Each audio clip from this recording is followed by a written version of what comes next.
Шымкент қаласы әкімінің қатысуымен мәслихаттың 8-ші сессиясы өтті. Күн тәртібінде қаламыздың 2023-2024 жылдарға арналған бюджеті, сондай-ақ кірістер департаментінің кезекті есебімен кәсіпкерлік саласында атқарылған жұмыстар барысы талқыланды.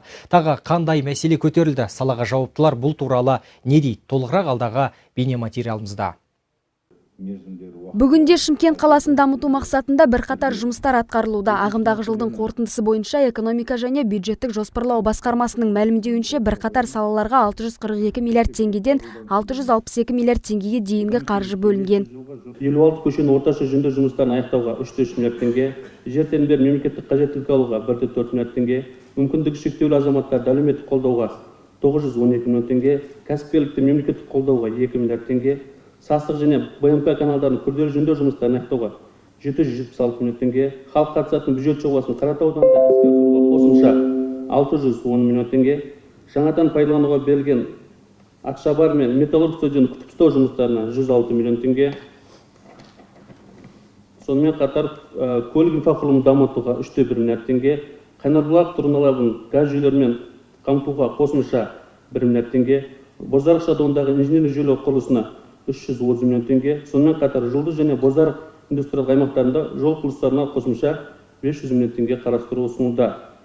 Жалпы бюджет көлемі 642 миллиард теңгеден 662 миллиард теңгеге дейін артатын болады. Сондай-ақ жергілікті бюджеттің әлеуетін арттыру мақсатында атқарылатын жұмыстар да назардан тыс қалмады. Мінберде Шымкент қаласы мемлекеттік кірістер департаменті басшысының міндетін атқарушы Сапарбек Ишанқұлов ағымдағы жылға қойылған іс-шаралардың барысы туралы баяндады. Жалпы Шымкент қаласының бюджетінің салықтық түсімдер 78%-ын бүгін таңда құрап отыр. Былтырғы жылдың сәйкес кезеңімен салыстыратын болсақ, жалпы түсімдер жергілікті бюджетке 50 миллиард теңгеге артығымен қамтамасыз етіліп отыр. Оның негізгісі бізде кәсіпкерлік субъектілерінің саны артып отыр, 5 есеге, кәсіпкерлік субъектілерінің табысы 4,5 есеге артып отыр.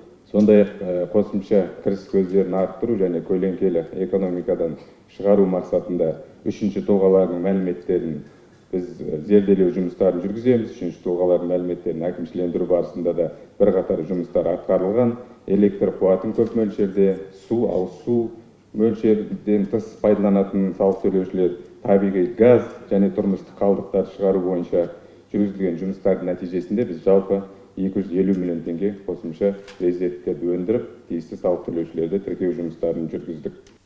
Отырыс барысында Шымкент қаласы кәсіпкерлік және индустриалды инновациялық даму басқармасының да баяндамасы тыңдалды. 2023-2027 жылдары іске асырылатын инвестициялық жобалар таныстырылып, бюджеттен қанша көлемде қаражат жұмсалатыны айтылды. Бүгінгі таңда 3 инвестициялық жобамыз іске асырылып, онда тартылатын инвестиция көлемі 2 миллиард теңге құрап отыр.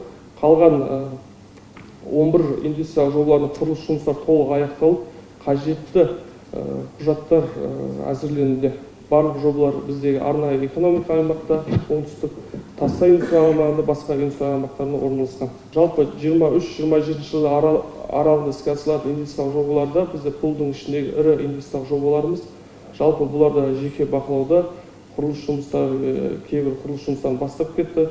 Аяқталу, мысалы айта өтсек, бізде кола өндірісі бізде сауда логистика аймағында орналасқан, құрылыс жұмысы аяқталған, 80% аяқталған. Және басқа да тиісті кәсіпорындар өз жұмыстарын бастауда, жеке бақылауда. Айта кетейік, мәслихаттың кезекті отырысында Хуанчжоу 2022-19 жазғы Азия ойындарында үздіктердің қатарынан табылып, жақсы нәтиже көрсеткен ойыншылардың бапкерлері мен салаға жауапты мамандары қала әкімінің құрмет грамотасымен марапатталды. Инвестиция, қалаға келіп отқан инвестиция көлемін көрдіңіздер. Бұл жұмыстар ары қарай да өз жалғасын табады, біраз жоспарлар бар. Ең біріншіден өздеріңіздің осы қолдауларыңызға, конструктивті осы және диалогқа дұрыс мәселен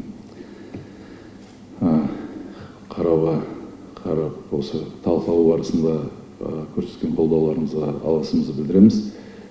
Осылай да бәріміздің бөліп жаратынымыз жоқ, бір жұмысты атқарып жатырмыз. Нағыз шынайы әділетті Қазақстан құрып бірге құруымыз қажет деп есептеймін.